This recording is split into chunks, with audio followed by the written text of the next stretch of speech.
I mean, that's two potential generational talents next to each other.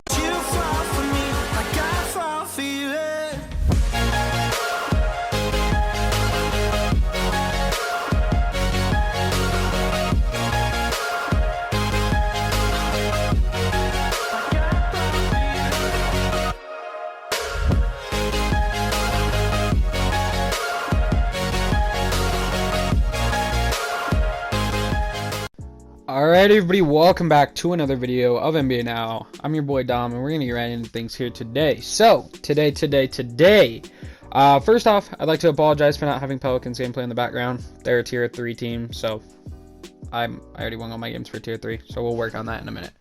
I should have it next time I post a Pelicans video, so I'm sorry, Pelicans fans. But, with that little segue out of the way, we're going to be talking about Zion Williamson. So, today, some stuff kind of came out, and pretty much he just doesn't mess with David Griffin. He doesn't like David Griffin, and, you know, some stuff has kind of gone down, ever since he got there. You know, Zion never really wanted to be there. We know that a few months ago, you know, there were some reports of his family wanting him out of there and stuff like that, but that kind of quieted down pretty quick. But, you know, there was some news today about him not wanting to be there, and, as typical, the NBA season is a little bit dry right now, so that's what we're going to be talking about. Although I do have some videos lined up through next week. I think we'll be taking Sundays off, just as a rest day, keep the channel fresh and stuff like that, so make sure you guys are keeping a lookout for that. But yeah, pretty much Zion Williamson, he just doesn't mess with David Griffin. Obviously some stuff has gone down between them. You know, it looked like when David Griffin, you know, got to this team, he was going to be a pretty solid GM for them, because, you know, he came in, he made the Anthony Davis trade, he got a lot of picks and stuff like that, got what became a future all-star in Brandon Ingram. Obviously he got lucky getting that pick to get Zion Williamson, but then he also brought in Josh Hart and Lonzo Ball over in that deal with the Lakers, so he got a, you know, a plethora of young pieces, plethora of picks, and picks that are deep into the future as well, which should help them out as well, because they weren't current picks, which obviously the Lakers are pretty decent right now. And so that's good for them as well. And it looked like he was in a pretty good situation, you know, even this you know, this last offseason, not this current last offseason, but, you know, a year ago when he brought in Steven Adams and he brought in Eric Bledsoe and he traded away Drew Holiday, and he got a gigantic package for Drew Holiday, which was really solid. Now I think we all kind of thought it was a little redundant having Eric Bledsoe, which he eventually has now been moved off of, and we didn't quite know how Steven Adams was going to fit, but we were like, all right, he's a solid center. I think the biggest mistake there was bringing in Van Gundy, who just, you know, if you look at his resume, obviously he did really good with Orlando and stuff like that, but, you know, when he ended up in Detroit, and he didn't have a Dwight Howard, he had Andre Drummond instead of Dwight Howard, he made bad decisions as a GM himself, and he just wasn't able to quite be the same coach that he was for the Orlando Magic, because he just didn't have quite the talent. And I think at this point you can just tell that he's an out-of-date coach, and just doesn't really fit the modern NBA, so he can go back to broadcasting or whatever. And yeah, I think that was just his biggest mistake. I think there was definitely other guys on the market that he could have gone after. You know, I think a Steven Silas would have been a super good hire for them. Obviously a guy that came from the Mavericks, and kind of, you know, helped develop that historic offense around Luka Doncic. And he's now a coach for the Houston Rockets and kind of got thrown in the fire over there. But I think that would have been a really good situation for him to kind of come into. And, you know, Zion is not to have no blame in this situation as well. He, you know, he hasn't quite been the defensive potential that he had, or shown the defensive potential that he had back when he played for Duke. Obviously we know the cross the court block and the quick steals to lead to transition baskets and stuff like that he would get, you know, repeatedly when he was at Duke, and he just hasn't done that in the NBA. So you know, part of that is personnel, right? You look at a guy like John Collins, he showed pretty much no defensive ability, and although I wouldn't call him a great defender, he definitely improved this last postseason when the team got good. You know, a lot of bad teams, defenders don't show a lot. You know, the great defenders, they're obviously going to show that, and at this point, it doesn't look like Zion will be a great defender in the NBA. I think he still has the potential, but it doesn't look like it. But if he can be a good defender, you know, maybe better than a little bit lighter than Luka. Luka's not a bad defender. He's pretty decent. He knows how to use his size to kind of maneuver and stuff like that. But if he can be a, you know, a decent, you know, I'd say like a plus defender, that would be very good for them. Brandon Ingram, he should have the length to be a good defender, and neither of them have been good, so that's been part of it. But, you know, they brought in Eric Bledsoe and Steven Adams, and we were like, okay, Eric Bledsoe will probably be moved on or bought out or eventually gone. He's now gone. And the Steven Adams thing was getting a solid guy, but you just didn't bring in any more shooters. You know what I mean? And then, you didn't make JJ Redick very happy. You said that you were going to trade him to a location, so that he could be closer to his family, because that's what he wanted at this point. He's now retired at this point, just a couple days ago. So shout out to JJ. Hopefully he has a good retirement. His podcast is pretty interesting. But yeah, I mean, you just kind of pissed him off when you traded him to the Mavericks last year, and you just haven't shown good player relations. Pretty much the entirety of your tenure, and that's bad. That makes free agents not want to come there. That makes people want to leave. And then even when Lonzo Ball this last offseason became a free agent, I made a video on why he was a Chicago Bulls best signing. If you guys want to go check that out, but he was, and the freaking New Orleans Pelicans should have kept him, because this is a guy that fit perfectly next to Zion. He brings the defense, and he has developed beyond what he was, a lot beyond what he was as a rookie and in LA shooting wise, and pretty much became a spot up shooter last season, which is really good for that. You don't want him to be a spot up shooter, but he was good enough to be a spot up shooter. And I think you have to look at it like that, like, okay, you didn't have the right coach in there to fit that, so why would you not just try and keep him? When asked, Zion said that he wanted him back, and you didn't bring him back, and that doesn't help your player relations either. And it's just this kind of constant, inability to build a team out of David Griffin. He's had 2 good trades, but other than that, we really look at everything as a negative, because the hiring of Van Gundy was bad. The trading or bringing in Bledsoe was bad, or at least keeping him. Bringing in Steven Adams and paying his extension was a bad move. I think we all kind of looked at it weird when he gave him the immediate extension. And then pissing off JJ Redick, not re-signing Lonzo Ball, and then giving up a first-round pick to acquire a guy like Devontae Graham. Now, Devontae Graham is a fine player. He's a pretty decent player. He's a good off-ball player, but he doesn't bring any defense, which your team, is now going to be even worse on defense. And, you've repeatedly drafted point guards, right? You had Lonzo Ball, and you went out and you got Kira Lewis, and you got Nickeil Alexander-Walker. And I actually think both of them are going to be solid players in the future, but why would you not just keep Lonzo Ball, who's better than both of them? And now I like Nickeil Alexander-Walker quite a lot, and he's got a chance to be a most improved player with some more minutes this season. We'll see how that goes, and maybe he can be a good defensive player for them as well, kind of playing at that 1/2 guard spot. But Devontae Graham isn't going to help your defense. And, maybe this younger coach can kind of get these guys going. But if you aren't good this year, and if you aren't competing for the play-in, with all these rumors constantly coming out about Zion not wanting to be there, either it's going to be David Griffin's job, or it's going to be Zion trying to get out of there, I think. And, it's very possible that with the Ben Simmons situation, and with the potential Karl-Anthony Towns situation also arising potentially this next season, that a guy like Zion Williamson could sign as an extension and expect to be traded and get traded, especially at that high level of media attention that he would get, and the pressure that would be put on the small market organization in the New Orleans Pelicans. And you're not going to get back the value that Zion is.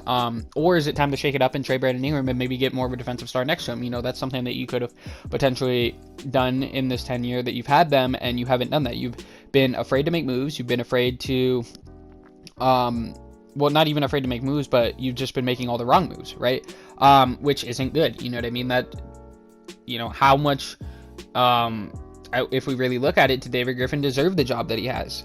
Because he hasn't been able to capitalize it. He's been pretty much a negative for the organization. And, I'm sure he's a decent guy, but what he's done just hasn't been good. And there's a good chance that Zion Williamson tries to get out of the Pelicans, is trying to get out of the Pelicans. And if Zion makes it public, you're going to get even less value. We've seen this happen with the Sixers, where Ben Simmons made it public he doesn't want to come back, and now his value has continued to tank. Not only was his value at an all-time low, but it's continued to even get lower, to the point where last offseason we were looking at a potential James Harden trade for him, but the Sixers declined it. And now you're looking at a John Wall or a Malcolm Brogdon or some sort of trade like that, where you're not even getting... You went from a top 10 player that you were getting back from him to maybe a top 35 player, which is a very big difference, and that's just off the top of the head for these guys. They might be lower, might be higher, but you moved from a 36 point per game scorer to an 18 point per game scorer in value wise, and it's just if Zion makes it public, and even if he just signs his qualifying, you have to trade him at that point, because otherwise he'll just leave for nothing. And that would even make it more difficult for you, because you wouldn't be able to package him for a star. And what young players would a team really want to give up when they could just sign him in the next offseason? You know what I mean?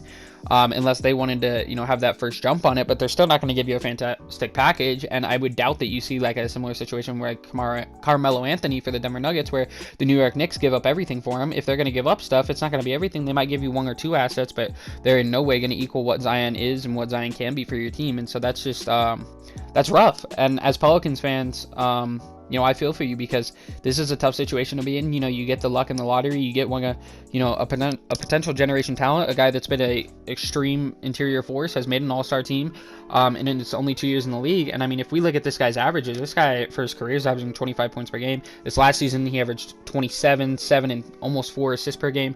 So, it's just a really solid player. He's only going to be 21 this upcoming season, and you might only have him for 2 more seasons. So Zion could be out of New Orleans at the age of, at the latest at this point at 24, 23, if he wanted to, and at the earliest he could request a trade after this next season, heading into his age 22 season, and that's just not good for you. I mean, this is a guy that shoots over 60% from inside, like a force of nothing that we've seen, and is willing to take 3-pointers. Obviously, doesn't take a lot of them a game, taking about half a game, or one every other game, not half a game. Obviously, you can't take half a 3-pointer per game, but taking about one every other game, shooting them a little under 30% is not terrible. Obviously it was a fluke his rookie season when he shot 43%, but who knows, maybe he improves on the jumper in the future and becomes, a league average shooter. It's not like we haven't seen guys like that do that before. Obviously Lonzo Ball, his former teammate, is a great example of that.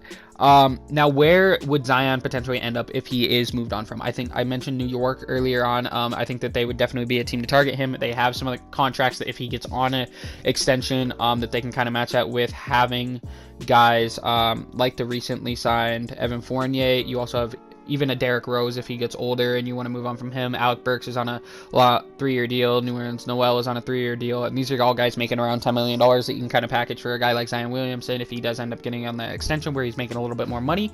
And these are guys that you can package together. Maybe you throw in a Kevin Knox as your one young asset that you're giving to him. But if, the Pelicans start losing leverage, then they start losing value. And that's not good for you. You know what I mean? Maybe even a Quentin Grimes, their recent draft pick, or an Obi Toppin, who at that point wouldn't really fit well with the team, having potentially Julius Randle and Zion Williamson. How that would work, I do not know, but I still think the Knicks would definitely target him. You look across the board, and potentially a team like the Hornets, right? Their power forward position's kind of up in the air. They've got guys like Miles Bridges and PJ Washington, but if they were able to upgrade that and pair Zion Williamson with LaMelo Ball, that would not only be fantastic to get seats, to get people to sit in their stands, right, to fill up the seats in their stands, but for their media, for just the game. I mean, that's two potential generational talents next to each other, right? The lob ability, the playmaking from LaMelo, the interior force from Zion, that would be super interesting to watch, and we could see what that would potentially happen. I think that they would definitely be a target, and I think Michael Jordan would want Zion on his team, for sure. If we look around the league continually, I think the Raptors would probably be out of it. They've got kind of a lot of forwards. The Magic, a rebuilding team, I don't know if they'd be aggressive enough to go after it, but definitely would be something I would do as a Magic GM. Even the Detroit Pistons, they could give you a Sadiq Bey back and, potentially make something happen where you can kind of pair Jeremy Grant, a good defender, Zion Williamson, and a big guard in Cade Cunningham, and kind of make, hopefully, a good defensive unit out of that. And that would pair potentially two generational talents together. Now, if they would, again, be aggressive enough to do that, I don't think so. Just kind of spitballing. Now, if we go back to the Western Conference, maybe the Utah Jazz think that Rudy and Donovan Mitchell aren't good enough to do it. Maybe they want to go get Zion and pair him. I don't see that potentially happening, but their players would start getting older, and maybe they would want to be trying to, bring in a youth movement, and Zion could definitely do that for them. Now, I think he's just probably not a guy that's going to want to go to the Jazz. No offense to the Jazz, but I just don't see that happening. A guy like, even a team like the Mavericks, they could want to pair Luka Doncic and Zion together. The Porzingis contract is definitely something that they would probably move in that, or maybe they would keep as that stretch center. And you try and kind of fill in some of the other contracts to fit that. I don't know. Again, this is just kind of off the top of the head, quick spitball through it.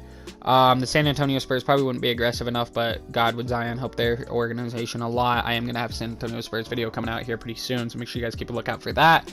And then, you know, maybe the Houston Rockets, but there's definitely teams around the league in both conferences that would potentially have some assets, and would definitely target a guy like Zion Williamson. And I think any team would be grateful to have a guy like that on their organization, and I think the Pelicans are potentially just not realizing quite what they have.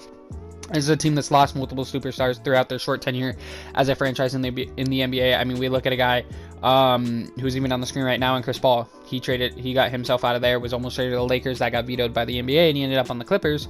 And, you know, he just made a run to the NBA Finals, where obviously they lost, but he's a guy that used to be there. And kind of put that franchise on the map, as he was, you know, really fantastic as a young player coming into the league. Anthony Davis, a guy that has won a championship with the Lakers, he was your franchise player, and you traded him right as you got Zion. You know, do you look back on that and say maybe we should have kept Anthony Davis and Zion together? Potentially, but I don't think Anthony Davis would have stayed.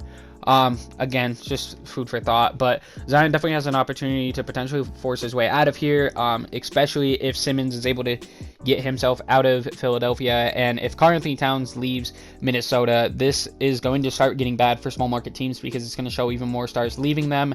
And you know, although we had, you know, finally 2 small market teams make the finals this last season, which I think was really good for the NBA as a whole, with the Milwaukee Bucks winning it, and that's a homegrown star.